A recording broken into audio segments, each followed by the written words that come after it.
You can do it. We are going to fix this today. There is hope for you.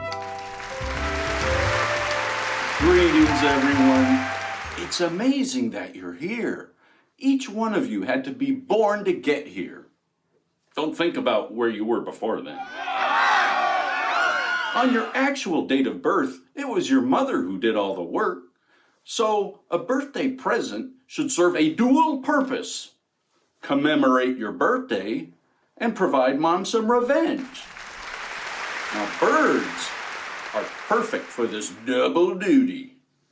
What's this? The police arriving to break up the party? What a misallocation of limited law enforcement resources, not to mention the use of excessive force and disgraceful bird brutality. Are you sick of all those binary gender judgments? People expecting you to act a certain way based on what they assume you have between your legs? They need a dose of Dr. Torpor's Gender Fluid. Those people are definitely below a quart.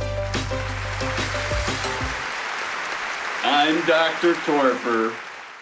Birthdays don't care what gender you are, neither do birds. And I certainly don't. Stay in contact with the infinite.